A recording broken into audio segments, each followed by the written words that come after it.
믹스커피 지금부터 꼭 이렇게 드셔야 돼요. 의사들이 적극 추천하는 방법입니다. 믹스커피는 당뇨에 안 좋다는데 먹어도 되는 거야?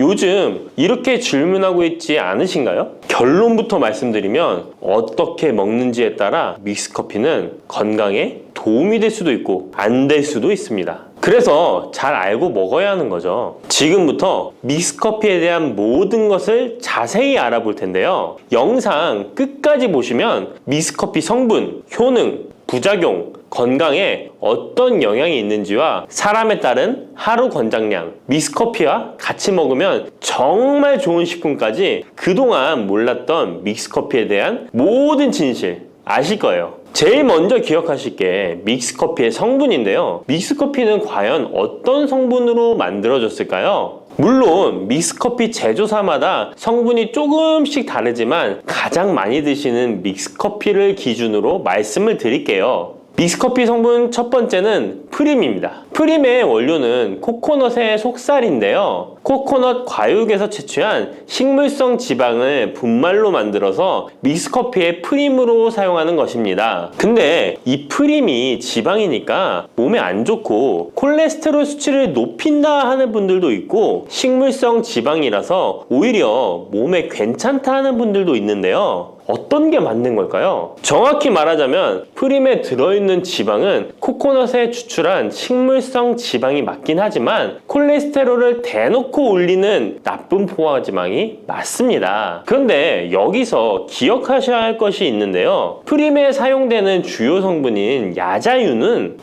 중쇄지방산으로 일반적인 포화지방산과는 조금 다릅니다. 이 중쇄지방산은 일반적으로 체내에서 빠르게 흡수되어 에너지원으로 전환됩니다. 또한 일반적인 포화지방산과는 다르게 심혈관 건강에 악영향을 미치지 않고 소화에도 도움을 줄 수 있는 지방산이에요. 또한 믹스커피 프림에 들어있는 포화지방산은 그 양이 완전히 적다는 것입니다. 요플레 하나 정도에 들어가 있는 양이라고 할 수 있죠. 요플레는 건강을 위해 드시잖아요. 결국 믹스커피에는 몸에 안 좋은 포화지방산이 들어있지만 소량이라서 콜레스테롤 수치에 영향이 하루 한 잔 정도로는 매우 크게 좌지우지할 수 없다고 할 수 있습니다. 그리고 콜레스테롤에 대한 것도 잘 아셔야 하는데요. 우리가 식사하면서 섭취하는 콜레스테롤은 약 20%를 차지하고 나머지 80% 정도는 필요한 만큼 신체에서 자연적으로 합성됩니다. 그렇기 때문에 단순히 커피 한 잔 정도를 마신다고 해서 콜레스테롤 수치가 급격히 올라가거나 건강에 이상을 끼칠 정도의 영향을 주지는 않는다는 거죠. 믹스커피 성분 두 번째는 설탕입니다. 설탕은 당 성분으로 칼로리가 높아서 당연히 몸에 안 좋은 걸로 알고 계실 거예요. 더군다나 믹스커피에 들어있는 설탕은 정제 과정을 거친 백설탕이라 일반적인 설탕보다 흡수 속도가 어마어마하게 빠릅니다. 즉 믹스커피를 마신 후 만족감을 쉽게 느끼는 것은 그만큼 흡수율이 빠르기 때문인데요. 이 당이 소화 과정을 거치지 않고 곧바로 혈액에 녹아들게 됩니다. 왜 안 좋은지 아시겠죠? 근데 여기서 반전이 있어요. 믹스커피에는 설탕이 5g 정도밖에 안 들어있다는 건데요. 쉽게 설명하자면 우유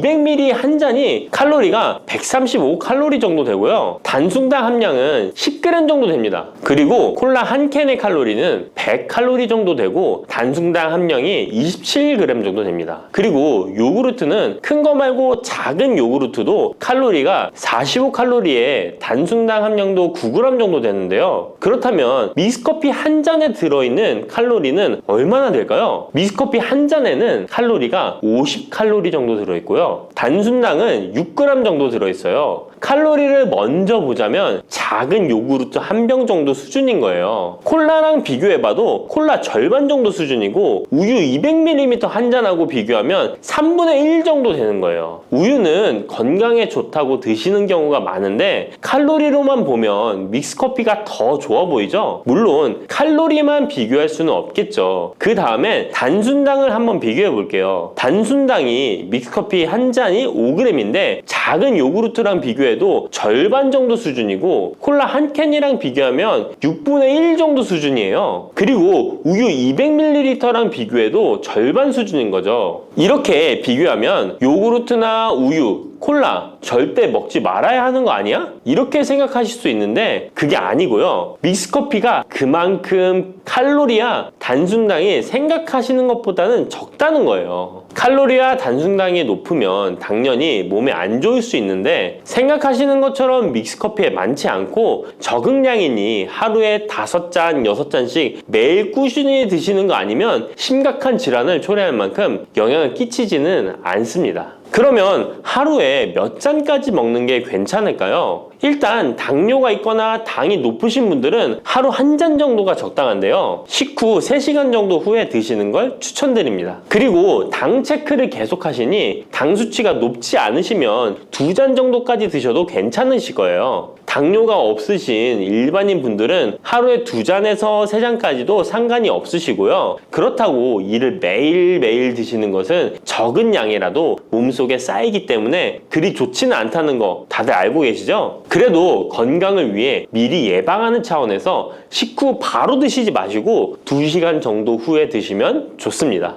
믹스커피의 성분 3번째는 커피에 들어있는 카페인입니다. 카페인에 대해 설명하기 전에 믹스커피도 일반 커피처럼 커피가 들어가 있기 때문에 커피 성분이 주는 효능이나 부작용도 나타날 수 있습니다. 먼저 커피의 효능을 보자면 커피의 효능 첫 번째, 암 예방 효과입니다. 미국 건강 매체 캔서 헬스에 따르면 ITPR3라는 물질은 대장암에서 간 전이에 기여하는 유전자의 발현을 유도해서 도미노 효과를 유발하는 물질인데 특별한 억제제는 아직 없지만 커피를 마시는 사람들에서 카페인이 이 ITPR3에 대한 억제 효과를 보인다는 것을 발표했고 카페인 섭취와 대장암 재발 및 사망률의 관계를 추적한 결과 하루 4잔 이상 커피를 마신 환자들이 전혀 마시지 않은 사람들에 비해 생존율이 현저히 향상된 것으로 규명된 바 있는 연구도 진행했었습니다. 이런 실험을 진행하면서 커피의 카페인에 대한 효능들이 지금까지 다양하게 연구되고 있는데요. 그렇다고 해서 커피를 무조건 많이 드시란 이야기는 아니고 또 믹스커피 자체가 이런 효능이 있다는 말도 아니에요. 커피에 카페인에 대한 몇 가지 실험을 이야기 드린 거고요. 그만큼 카페인에 대한 너무 부정적인 인식을 변화시켜 보시라고 말씀드리는 거예요. 커피의 효능 두 번째는 기억력 회복 효과입니다. 서울대 식품생명공학부 교수님께서 쥐의 인지 능력을 실험했는데요. 쥐를 물에 빠뜨린 뒤 안전한 장소에 도착하는 시간을 측정해 봤더니 평균 10초 정도 걸렸습니다. 그 쥐들에게 기억력을 손상시킬 수 있는 물질들을 투입하고 같은 실험을 했을 때 안전한 장소를 발견하는데 최대 40초가 걸렸습니다. 이 쥐들은 두 그룹으로 나눠 한 그룹은 하루에 3잔의 커피를, 다른 그룹은 6잔의 커피를 주입했습니다. 그 결과 하루 3잔의 커피를 준 쥐들은 20초로 빨라졌습니다. 그런데 하루 6잔을 주입한 쥐들은 거의 정상으로 돌아왔고 평균 10초 정도 걸렸습니다. 이런 결과에 따르면 커피가 기억력 회복에 확실히 도움이 되었다고 할 수 있는 실험도 있다고 간략히 소개해드리는데 참고로 이 실험에서는 일반 카페인 커피와 디카페인 커피 두 종류를 같이 실험했는데 거의 똑같은 효과를 보였습니다. 결론은 커피에 카페인이 없어도 커피에 들어있는 클로로겐산 등 각종 항산화제 성분 덕분에 기억력 회복 효과가 높아졌다는 것입니다. 정말 놀랍지 않나요? 나이가 들어가면 기억력이 안 좋아지고 인지 능력 장애가 오면서 더 나아가서는 치매가 올 수도 있는데 커피의 성분이 이런 질병을 예방할 수 있다니 너무 커피를 부정적인 시각으로 보시지 않아야겠죠? 그렇다고 남용하면 안 되시고 모든 사람에게서 동일한 실험 효과가 나타나는 것이 아니니 자신의 상태를 잘 알고 드셔야겠죠? 다만 카페인에 예민하신 분들은 믹스커피나 일반 카페인 커피를 드시면 잠을 잘 못 주무실 수도 있으니까 디카페인 커피를 추천드립니다.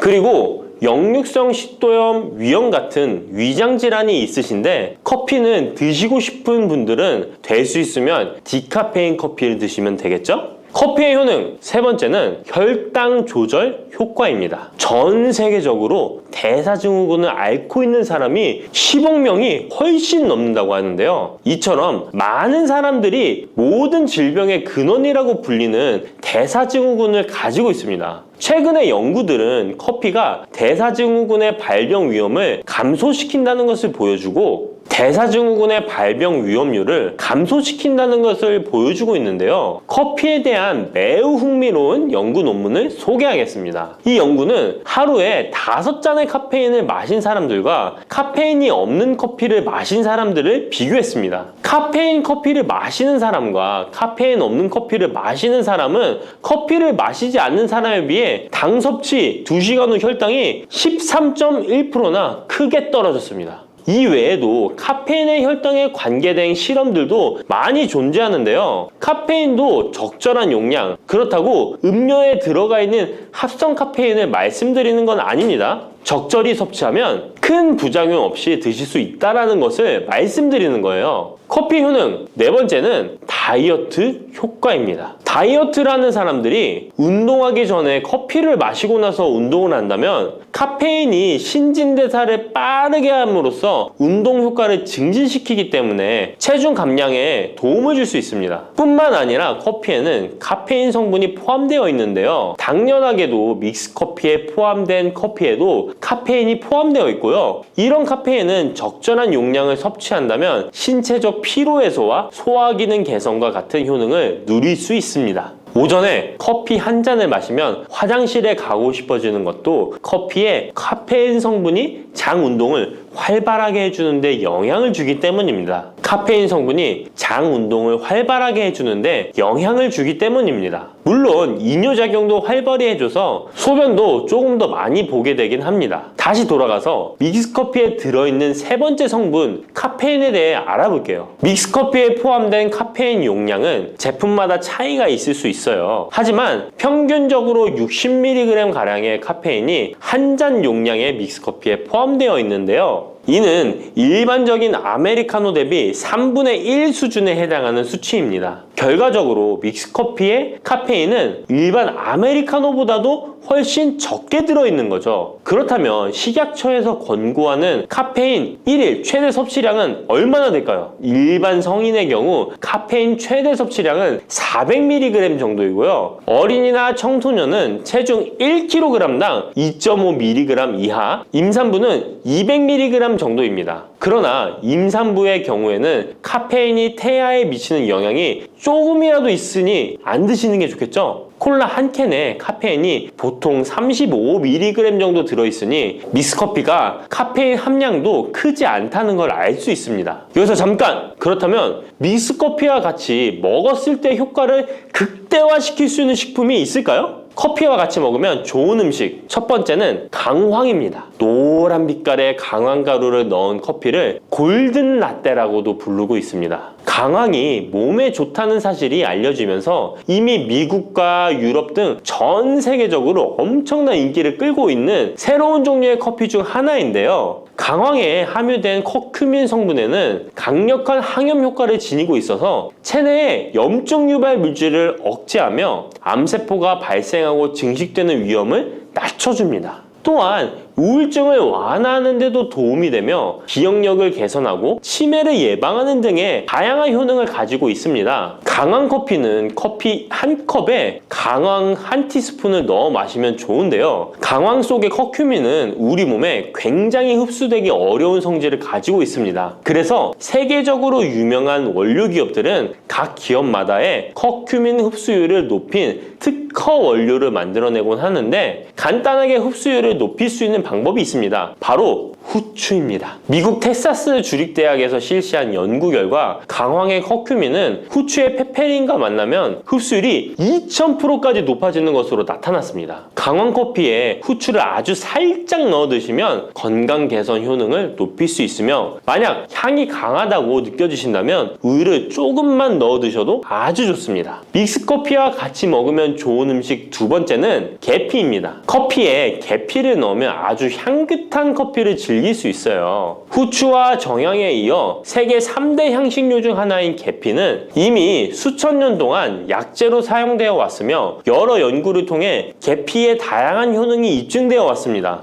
커피의 원료 생산지인 멕시코에서도 커피에 시나몬 스틱을 넣은 커피를 즐겨 마신다고 합니다. 미국 당뇨협회가 발표한 연구에 따르면 제2형 당뇨병 환자에게 계피를 투여하자 혈당 중성지방 수치는 낮아지고 좋은 콜레스테롤 수치는 높아졌다고 해서 블랙커피에 계피 2분의 1 티스푼을 넣은 후에 섞어 마시는 것이 황금 비율이라고 하니 한번 참고해서 드셔보시면 좋을 것 같네요. 특히 혈액순환에도 아주 좋습니다. 믹스커피와 같이 먹으면 좋은 음식 세 번째는 생강입니다. 강력한 항산화 성분을 가진 생강은 커피에 넣어 함께 곁들여 마시면 생강의 알싸한 맛이 부드러워지면서 향긋한 생강커피를 즐길 수 있습니다. 생강의 매운맛을 내는 쇼가올과 진저롤 성분이 혈중 콜레스테롤을 낮춰서 동맥경화나 뇌경색 등을 예방하며 항염, 항암 효과가 뛰어나서 암을 유발하는 종양세포의 성장을 억제하는 등의 다양한 효능을 지니고 있습니다. 특히 기관지를 확장시키는 효과가 있어서 기관지염이나 천식, 비염을 달고 사시는 분들은 자주 섭취하시면 아주 좋습니다. 추가로 생강에는 디아스타제라는 단백질 분해 요소가 있어서 식후 커피에 생강가루를 넣어 마시면 장 운동을 촉진해 더부룩한 속을 해소하는 데에도 도움을 얻을 수 있습니다. 드시는 방법은 커피 한 컵에 생강가루 한 티스푼을 넣어 드시면 되고, 생강의 맛이 걱정되신다면 처음에는 조금씩 넣어서 서서히 맛을 익혀가는 것도 좋은 방법이라고 할 수 있습니다. 제가 말씀드린 방법이 무조건 믹스커피를 먹어라 먹지 말아라 하는 말은 아니고, 믹스커피에 대한 오해와 건강을 걱정하시는 분들께 어떤 식으로 먹으면 조금이나마 건강에 대한 걱정을 덜게 만들어 줄까 하는 의문에서 시작한 것이기 때문에 오해 말고 편안하게 들어주시면 좋겠습니다.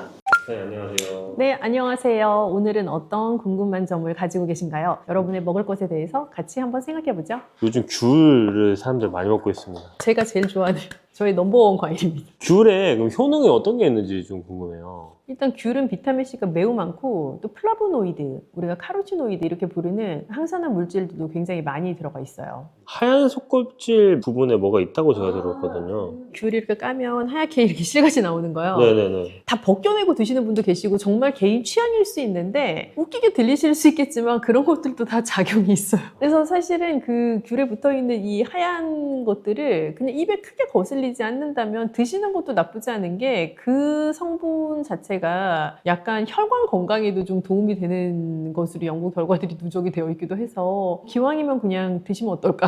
오히려 그 영양으로 봤을 때는 그 흰색을 웬만하면 먹어주는 게 좋다. 근데 뭐 사실 뭐 그거를 꼭 드셔라, 뭐 안 드시면 귤을 드시지 마시라, 뭐 이런 거는 전혀 아니에요. 제가 개인 취향이라고 말씀드리는 게 다 없애고 드셔도 귤 자체가 비타민 C도 많고 플라보노이드, 카로티노이드들이 있으니까 드시면 좋은데, 뭐 흰색을 굳이 깔끔하게 제거 안 하셔도 된다, 그것도 그날의 의미가 있다 정도로 생각해 주시면 좋겠어요.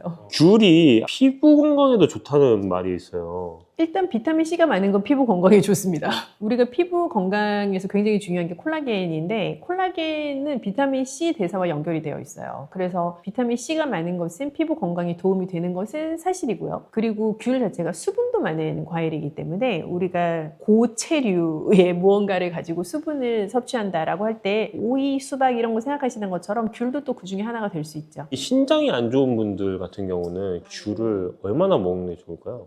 귤은 칼륨 함량이 꽤 있어요. 조금 조심하셔야 되는데, 제가 이제 늘 조심해야 된다라고 우리 구독자분들께 말씀드리는 거는 보면 내가 제어하기 힘든 것일수록 제가 조심해야 된다라는 강조를 많이 드려요. 귤은 한번 까먹기 시작하면 인간이 한도 끝도 없이 먹을 수 있는 과일이라 신장이 안 좋으시고 뭐 투석 직전 단계에 조금 주의하셔야 된다, 칼륨 섭취 주의하셔야 된다 말씀 들으셨으면 너무 슬프지만 한두 개 이상은 좀 위험해요. 그렇게 조금 먹어요? 네, 그래서 끊기가 힘든데 귤이 그래서 한두 개 정도가 맥스라고 생각하셔야 되고, 만약에 진짜 고칼륨 혈증에 대한 경고를 받으신 상태라면 피하셔도 무방하다라고 생각이 들어요. 제가 만약에 귤을 하루에 한두 개만 먹어야 된다면 하나를 먹더라도 진짜 맛있는 걸 먹고 싶을 것 같아요. 제일 맛있는 귤을 혹시 추천을 받을 수 있을까요? 정말 그것도 개인 취향인 것 같은데 저는 개인적으로 노지귤 조그만 거 좋아합니다. 근데 노지귤 같은 건 엄청 작잖아요. 그런 건 한 3개까지 먹어도 되지 않나요? 그런 걸 기준으로 한 2개 정도 생각하셔야 되지 않을까요? 다시 말씀드립니다, 여러분. 저는 보수적으로 답을 드릴 수밖에 없다는 거를. 건강한데 신장에 대해 관심을 가지고 계신 분들은 크게 우려할 바 아니지만 실제로 콩팥병, 신장병 약간 경고 받으신 분들은 좀 조심하셔야 돼요. 제가 듣기로는 귤이 저속 노화에도 좀 도움이 된다고 하셨어요. 일단 그건 되죠. 일단 비타민C 자체가 대표적인 항산화 영양소이기도 하고 귤이 많이 가지고 있는 여러 식이섬유, 귤과 함께 페어링해서 먹을 수 있는 다른 뭐 궁합이 좋은 것들, 다 그런 것들이 다 저속 노화에 도움이 되는 짝꿍들이 많죠. 근데 귤과 삼겹살을 드시는 분은 잘 안 계시잖아요. 그러면 귤이랑 어떤 게 좀 많이 어울리나요? 귤이랑 견과는 궁합이 좋고요. 그리고 귤을 납작납작하게 썰어서 샐러드를 하시면 정말 맛있는데 그 샐러드를 할 때 예를 들어 적양파 이런 것들이랑도 귤은 어울리고요. 비트 같은 것들과도 귤은 어울리고요. 보통의 채소류들과 페어링이 좋아요. 뭐 상상을 해보셨을지는 모르겠지만 브로콜리랑 귤도 굉장히 잘 어울립니다. 브로콜리 송이 부분과 귤을 샐러드를 해놓으면 굉장히 보기에도 예쁘고 맛있어요. 완전 비타민C 덩어리죠, 그 샐러드 자체는. 과일이랑 궁합이 맞는 음식 같은 걸 얘기를 하면은 견과류가 항상 들어간 것 같아요. 그런 이유가 또 따로 있나요? 왜 그렇게 말씀을 드리냐면 우리가 과일을 주식으로 먹진 않잖아요. 일반적인 경우에는 간식으로 드시게 되는데 과일을 간식으로 택하신다 하면 일단 1차적으로는 칭찬을 해드려야 돼요. 왜냐하면 몸에 안 좋은 간식 대신 그래도 과일을 간식으로 택하신 것이니까 잘하셨는데 그럴 때에 나에게 조금 더 건강한 밸런스, 간식을 먹고 나서도 다음 끼니까지 조금 더 포만감을 오래 줄 수 있는 짝꿍을 찾는다라고 하면 크게는 두 가지인 것 같아요. 하나는 방금 말씀드렸던 견과류. 더 많은 저작작용을 하게 되고 실제로 견과류 자체가 포만감을 줄 수도 있는 재료죠. 그래서 과일이랑 같이 먹으면 좋고 두 번째는 무가당 요거트, 그릭 요거트도 상관없고 그릭 요거트가 아닌 것도 상관없는데 그런 것들도 단백질 함량이 높고 나에게 지속적인 포만감을 줄 수 있는 재료죠. 그래서 과일이랑은 궁합이 좋죠. 간식 자체가 가지고 있는 의미가 내가 다음 끼니를 정식으로 먹을 때까지 나에게 지속적인 에너지를 공급하고 내가 엉뚱하게 배고프지 않게끔 해주는 역할이 크잖아요. 그렇게 생각하면 과일과 함께 무엇을 먹었을 때 그 효과를 극대화시킬 수 있을 것인가의 관점에서 생각해 보는 거죠. 밤에 너무 배고플 때가 있잖아요. 저녁을 먹었는데도. 그럴 때 이런 과일이랑 견과류를 먹는 걸로 이렇게 대체해도 괜찮을까요? 괜찮습니다. 그건 이제 본인의 위장 상태에 따라서 약간 개인차는 있을 수 있는데 내가 굉장히 위가 예민하다 하신 분들에게 사실 추천드리진 않아요. 그런데 일반적인 위 상태의 건강함을 가지고 계신 분이면 괜찮습니다. 야식을 먹을 바엔 차라리 그렇게 먹는 게 더 나을 너무 수도 좋지. 있겠네요. 근데 치킨 드시고 싶지 않으실까요? 마지막으로 그러면 귤을 좀 건강하게 맛있게 드시고 싶은 분들에게 한마디 해주시면 좋을 것 같아요. 제가 어렸을 때 귤을 너무 많이 먹어서 여기 손바닥이 노랗게 그런 경험 있으신 분들 많으실 거예요. 그만큼 이게 한번 손에 잡으면 끊기가 힘든 과일인데 우리 구독자분들은 말씀드려서 아시겠지만 무얼 먹는지도 중요하지만 어느 만큼 먹는지 중요하니까 그 양을 잘 설정해 놓고 드시는 거, 특히 귤처럼 한 알, 두 알, 세 알 이렇게 세기 쉬운 것들일수록 나의 양을 잘 설정해 놓고 드시는 거, 그게 제일 중요하다고 생각해요. 제가 듣기로는 지금 박사님 채널에서 귤과 관련된 맛있는 간식이 있다고 제가 알고 있거든요. 그리고 뭐 조만간 하나 할 예정이긴 한데 미리 예고편처럼 이렇게 광고를 그런 거를 보고 싶은 분들은 한번 찾아가 봐도 괜찮을 것 눌러오세요. 같습니다. 네, 너무 좋죠. 보신 분들이 또 추가적으로 궁금한 점 있으면 남겨주세요. 네, 그럼요. 댓글이 너무 좋더라고요. 너무 생생하게 남겨주시니까 할 말이 많아요. 네, 앞으로 또 기도해 보겠습니다.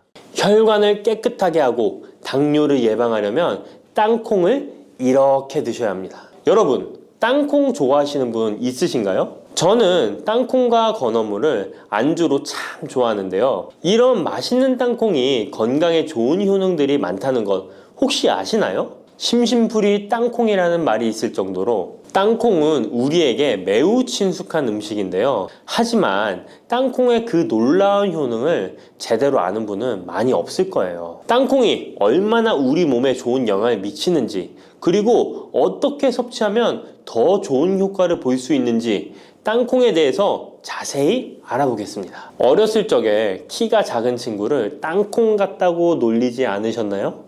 작은 땅콩 한 알에는 단백질, 지방, 탄수화물, 식이섬유는 물론 비타민 E, B군, 칼륨, 마그네슘, 철분, 폴리페놀, 폴라보노이드, 레스베라트롤 등 여러 가지 몸에 좋은 영양소가 매우 풍부하게 들어있는데요. 이렇게 영양이 풍부하고 맛도 고소한 땅콩의 놀라운 효능 7가지 바로 소개해 드릴게요. 땅콩의 놀라운 효능 첫 번째는 심혈관 질환 개선입니다. 미국 심장학회에서 땅콩을 추천 음식으로 소개한 것 알고 계신가요? 땅콩의 크기는 작지만 땅콩 안에 들어있는 영양소는 결코 작지 않습니다. 땅콩은 불포화 지방산을 많이 함유하고 있고 특히 땅콩에 함유된 모노불포화 지방산과 다불포화 지방산은 나쁜 콜레스테롤인 LDL 수치를 낮추고 좋은 콜레스테롤인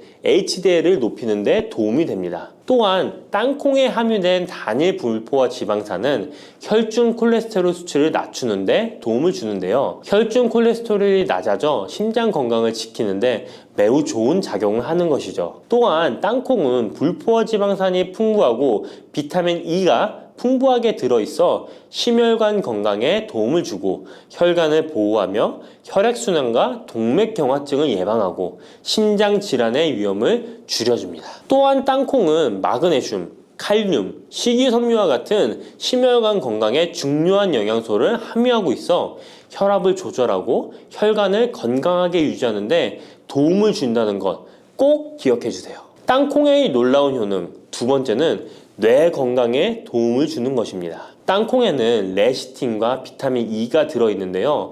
이 성분들은 뇌세포를 보호하고 뇌 건강을 유지하는 데 중요한 역할을 합니다. 특히 땅콩은 기억력과 집중력 향상에 도움이 될 수 있어 중년과 노년층에게 매우 유익한 음식이라는 것 아시나요? 땅콩이 함유된 비타민 E, 폴리페놀, 특히 레스베라트롤 등 강력한 항산화 성분은 뇌 건강에 도움을 줍니다. 이러한 항산화 성분은 뇌에서 발생할 수 있는 산화 스트레스를 줄여주며 이는 신경세포를 보호하고 뇌 기능을 향상시키는 기능도 해준답니다. 또한 땅콩은 불포화 지방산, 특히 오메가3 지방산을 포함하고 있어 뇌 기능을 개선하고 치매와 같은 뇌 질환을 예방할 수도 있는데요. 특히 불포화 지방산은 뇌세포의 구성 성분으로 중요한 역할을 하며 뇌신경 전도 속도를 높여 기억력과 합승 능력을 향상시킬 수 있습니다. 땅콩의 효능 정말 놀랍지 않나요? 아직 놀라기는 이른데요. 땅콩의 효능 세 번째는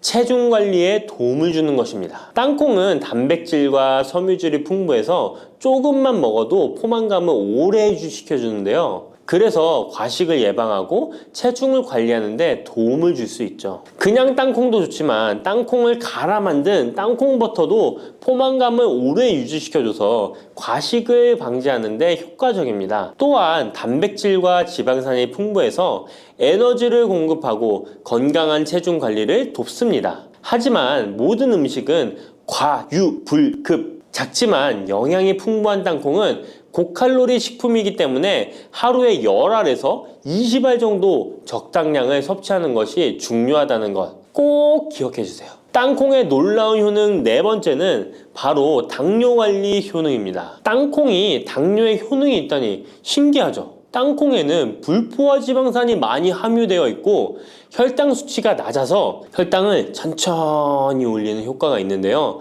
그래서 당뇨병 환자들에게도 좋은 간식으로 평가되고 있습니다. 또한 땅콩에 포함된 섬유질과 단백질이 혈당을 안정적으로 유지하는 데 도움을 주는데요. 땅콩에 포함된 식이섬유 또한 혈당의 흡수를 늦추고 혈당 수치를 안정적으로 유지하는 데 도움을 준다는 것입니다. 뿐만 아니라 땅콩의 마그네슘과 비타민 B9는 인슐린 감수성을 향상시키는 데 도움을 주고 이로 인해 땅콩은 당뇨병 예방 및 혈당 관리에 탁월한 식품으로 평가되고 있죠. 땅콩의 효능 정말 놀랍지 않나요? 아직 안 끝났습니다. 땅콩의 효능 다섯 번째는 피부 건강에 도움을 주는 것입니다. 땅콩에 들어있는 비타민 E와 항산화 물질이 피부를 건강하게 유지하는 데 좋은 영향을 주는데요. 땅콩에 들어있는 비타민 E는 강력한 항산화제로 피부 세포를 자유 라디칼로부터 보호하고 피부 노화를 지연시키는 데 좋은 영향을 줍니다. 이 성분은 피부의 탄력을 유지하고 주름을 예방하는 데 효과적이며 피부 노화를 방지하고 염증을 줄이며 피부를 매끄럽고 촉촉하게 만들어줍니다. 그래서 땅콩은 아름다운 피부를 위한 좋은 식품이죠. 그리고 땅콩에 포함된 불포화 지방산, 특히 올레산과 리놀렌산은 피부의 수분 유지를 도와 피부가 건조해지지 않도록 하며 염증을 줄여 피부 트러블을 완화하는 데 도움을 줄 수 있습니다. 뿐만 아니라 땅콩에는 아연이 포함되어 있어 피부 회복에 중요한 역할을 합니다. 땅콩에 함유되어 있는 아연은 상처 치유를 돕고 여드름과 같은 피부 문제를 개선하는 데 놀라운 효능도 있습니다. 땅콩의 효능 6번째는 소화 건강에 도움을 주는 것입니다. 땅콩에는 식이섬유가 풍부해 소화 시스템에 좋은 영향을 주는데요. 식이섬유는 장의 움직임을 촉진시켜 변비를 예방하고 장내 유익한 미생물의 활동을 도와줘서 장 건강에 매우 좋은 환경을 만들어줍니다. 또한 땅콩에 포함된 불용성 섬유는 특히 장을 자극해 배변을 원활하게 하고 장의 건강을 유지하는 데 중요한 역할을 하는데요. 이 섬유는 장에서 물을 흡수하여 변을 부드럽게 만들어줍니다. 땅콩의 놀라운 효능 7번째는 좋은 단백질과 건강한 지방 섭취에 좋은 공급원입니다. 땅콩은 고기나 다른 동물성 단백질에 비해 지방이 적고 채식주의자나 비건이 단백질을 섭취할 때 아주 유용한 대체 식품이 될 수 있는데요. 100g의 땅콩은 약 25에서 30g의 단백질을 함유하고 있다는 것 아시나요? 우리가 흔히 좋은 단백질 공급 식품이라고 생각하는 닭가슴살의 단백질 함량이 100g당 30에서 35g이라는 걸 생각해보면 단백질 함량은 닭가슴살에 비해 살짝 낮지만 대신 건강한 불포화 지방산과 다른 다양한 영양소도 다량 함유되어 있어 단백질을 섭취하기에 충분히 좋은 식품이랍니다. 이렇게 건강에 놀라운 효능이 있는 땅콩, 아무렇게나 드시면 땅콩의 효능을 100% 섭취할 수 없다는 것 아시나요? 보통 땅콩을 어떻게 조리해서 드시나요? 구워서? 볶아서? 삶아서? 모두들 좋아하는 방법이 다르실 텐데요.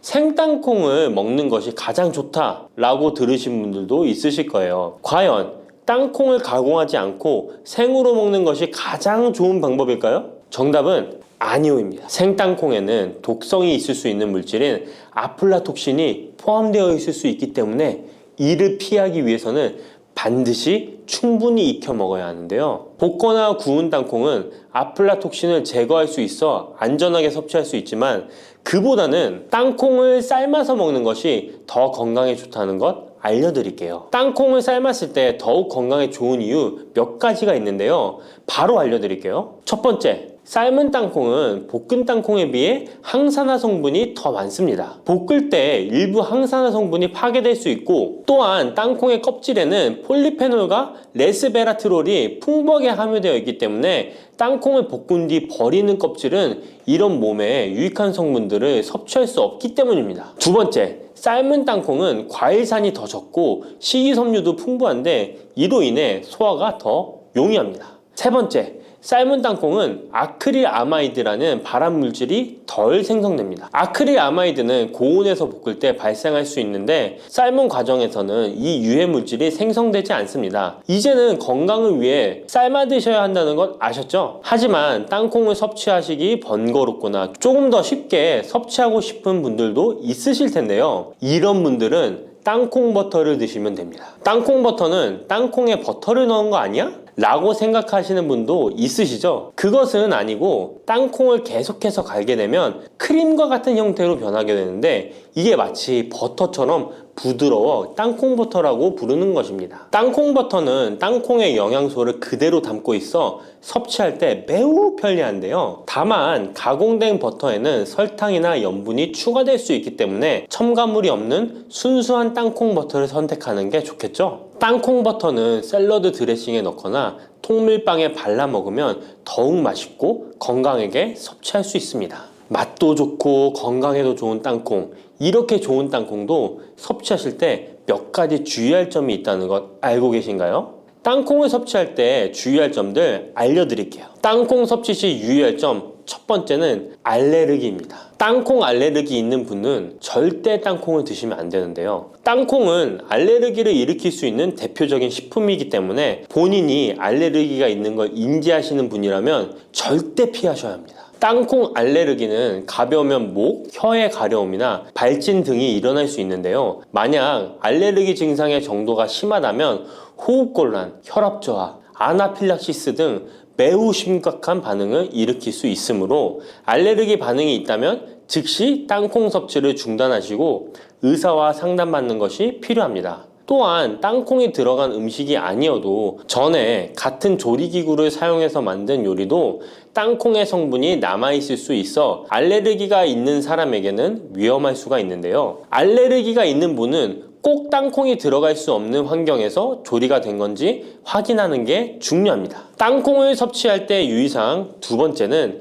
과다 섭취입니다. 고소한 땅콩은 손으로 집어먹기도 쉬워서 한 번 먹기 시작하면 하나, 둘 계속 입으로 들어가게 되는데요. 하지만 이렇게 계속 먹다간 아무도 모르는 사이에 체중이 증가할 수 있습니다. 땅콩은 고칼로리 식품이기 때문인데요. 하루 권장 섭취량은 약 10알에서 20알 정도 넘기지 않도록 주의하시고 적당량을 섭취하는 것이 중요합니다. 세 번째, 땅콩 섭취 시 주의할 점은 염분과 설탕이 추가된 가공식품을 피하는 것입니다. 땅콩이 몸에 좋다고 해서 시중에 판매되는 땅콩 버터나 땅콩 과자까지 좋은 것은 아닌데요. 땅콩의 겉면 위에 염분이나 설탕이 많이 포함된 제품들이 있습니다. 이러한 제품을 자주 섭취하면 혈압 상승이나 당뇨 유발 등의 문제가 발생할 수 있으므로 첨가물이 적은 제품을 선택하는 것이 좋습니다. 또한 땅콩 버터를 섭취할 때도 뒤에 성분표를 꼭 확인하셔야 하는데요. 맛으로 먹는 거라면 상관없지만 건강을 위해서 땅콩 버터를 섭취하시는 것이라면 100% 땅콩으로만 만들어진 제품인지 살펴보시고 구매해야 합니다. 땅콩 섭취 시 유의할 점 네 번째는 보관이 잘 된 땅콩을 섭취해야 하는 것입니다. 땅콩이 건조된 식품이라고 생각해서 실온에 대충 보관해 놓진 않으셨나요? 땅콩은 고지방 식품으로 지방산이 많이 포함되어 있기 때문에 산패가 될 수 있는데요. 산패된 지방산은 인체에 유해한 물질인 과산화지질을 생성할 수 있으며 이는 세포와 조직에 손상을 일으킬 수 있습니다. 땅콩이 보관 상태가 부적절해지면 곰팡이가 자주 발생하는데 이 곰팡이는 아플라톡신이라는 독소를 생성할 수 있습니다. 아플라톡신은 강력한 발암 물질로 알려져 있으며 장기적으로 섭취할 경우 간에 손상을 주거나 간암을 일으킬 수 있는 위험한 물질이죠. 따라서 땅콩을 보관할 때는 통풍이 잘 되고 건조한 장소에 보관해야 하며 곰팡이가 발생한 땅콩은 절대 섭취해서는 안 됩니다. 안녕하세요. 네, 안녕하세요. 저희 영상 보시는 분들 중에서 만성 질환에 고민이 있으신 분들이 굉장히 네. 많으세요. 당뇨나 뭐 신장 질환, 고혈압 같은 이제 만성 질환들이잖아요. 그런 게 있으면은 좀 간식을 고르기가 좀 쉽지가 않거든요. 그렇다고 간식을 또 안 먹을 수도 없고. 이런 분들에게 떡 같은 거를 좀 간식으로 추천을 할 수 있을까요? 사실은 만성 질환이 있다라고 딱 진단을 받으면 이제 뭘 먹어야 될지 되게 고민인데 오히려 만성 질환자 분들이 건강한 간식을 택하시면 간식을 잘 활용하는 게 굉장히 좋은 식생활 관리법이 될 수도 있어요. 그래서 한 끼에 막 많이 먹고 다음 끼니까지 기다리는 것보다 오히려 소량을 끼니에 드시고 중간중간 음식들을 먹어주는 그게 이제 간식의 정의잖아요. 그렇게 간식을 잘 활용하시면 좋은데 떡은 굉장히 좋은 간식이 될 수가 있죠. 보통 간식으로 뭐 드세요? 라고 상담하면서 여쭤보면 빵, 과자, 무슨 음료 이런 거 말씀하시기도 하고 과일 같은 거 말씀하시기도 하지만 실제 진짜 뭘 드셨는지 리스트를 받아서 보면 건강한 거를 찾아서 드셨다고 드셨는데도 그렇지 않은 것들이 있거든요. 근데 떡은 너무 달지 않은 것을 선택을 하셔서 정량만 드신다고 하면 오히려 다른 것보다 건강한 간식이 될 수 있어요. 근데 신장 질환이 있는 사람들은 단백질이나 칼륨 섭취를 조심해야 된다고 했잖아요. 떡도 어떻게 보면 거의 쌀이 들어있으니까 단백질이나 이런 게 좀 들어있을 수 있는데 그 신장 질환 환자분들한테도 그 떡이 좀 괜찮나요?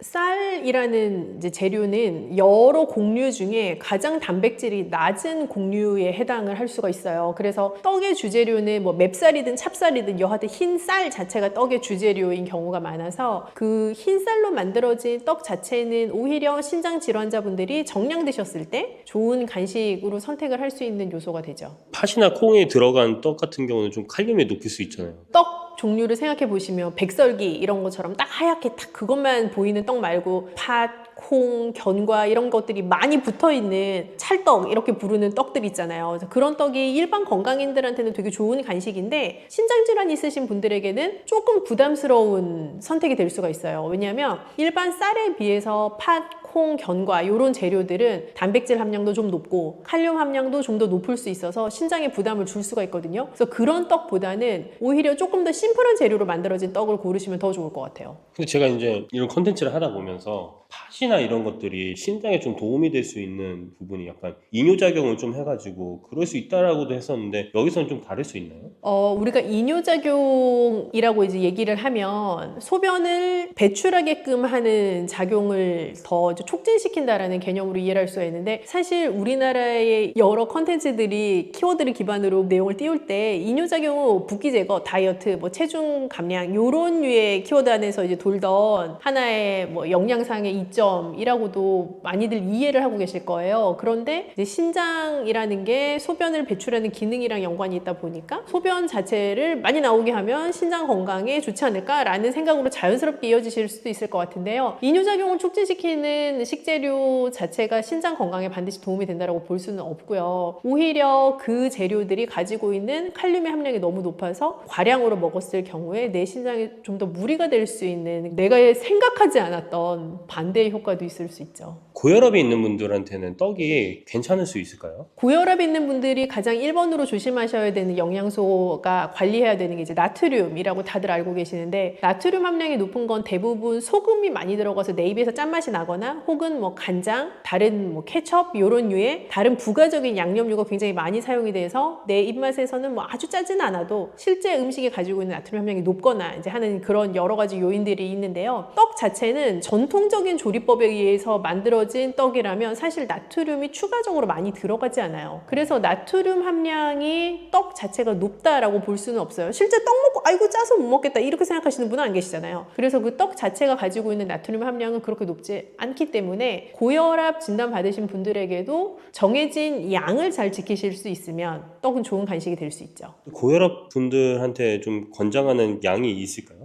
근데 고혈압 진단받으신 분들뿐만 아니라 모든 이제 만성질환 가지고 계신 분들에게 떡을 어느 만큼 먹어도 되냐라고 저에게 물으신다면 저는 그냥 심플하게 찹쌀떡 한 개가 하루에 드실 수 있는 양의 크기다라고 말씀드려요. 그래서 70g? 조금 더 내가 나를 허용해 보겠어 한다면 한 100g? 이렇게 정도 왔다 갔다 하게 드실 수 있을 것 같아요. 좀 개인적으로 생각이 드는 건 그 정도 한두 개는 너무 좀 감칠맛 나는 것 같아서. 그쵸. 이제 사람의 모든 것이 다 선택이지 않습니까? 그래서 조금 건강하게 드실 수 있는 방법을 택한다면 앞으로는 만성질환 진단을 받으셨든 아니든 상관없이 정해진 양, 내가 정한 양을 내가 지켜보겠다라고 생각하시는 건 굉장히 좋은 식생활 지침이에요. 그래서 만약에 저 같으면 하나를 먹을 거면 진짜 맛있게 먹고 싶을 것 같아요. 그래서 그런 떡을 진짜 맛있게 딱 한 조각만 먹을 수 있다면 진짜 맛있게 먹을 수 있는 더 건강하게 먹을 수 있는 그 하나의 방법이 있다면 좋을 것 같아요. 일단 내가 좋아하는 떡이 무엇이냐에 따라 조금 다를 것 같은데 소도 좀 이렇게 있고 단맛도 나고 이런 떡을 좋아하시는 분이라면 약간 우리 왜 다이어트 할 때 치팅데이 하잖아요. 그런 것처럼 내가 그거를 먹어도 되는 요일을 정하시면 좀 기다려지지 않을까요? 그런 생각도 들고 그냥 담백한 떡을 뭐 예를 들어서 조청에다가 찍어 먹는 걸 즐기시는 분이라면 많이 찍으면 맛있겠죠. 근데 그렇게 계속 먹을 수는 없고요. 조금 내가 곁들이는 것도 좀 조심하시고 내가 먹을 수 있는 양을 스스로 잘 지킬 수 있는 나만의 어떤 방법을 세팅해 나가시면 좋을 것 같아요. 그래서 떡 자체는 어찌되었건 탄수화물에 해당하는 간식류라고 보실 수가 있거든요. 그래서 탄수화물에 밀집되어 있는 어떤 음식을 먹고 나면 혈당이 생각보다 가파르게 올라가는 부작용이 있을 수가 있는데 그 혈당 상승을 기울기를 좀 완만하게 해줄 수 있는 다른 짝꿍 음식을 뭘 먹느냐에 따라 좀 달라질 수가 있어요. 그래서 떡 드실 때도 단백질 혹은 식이섬유가 많은 무언가 아니면 약간의 지방질이 있는 무언가를 같이 드시게 되면 혈당의 상승 속도를 그렇게 급격하게 올리지 않고 조금 완만하게 상승시켜주는 효과가 있죠. 그럼 마지막으로 냉동 보관을 하잖아요.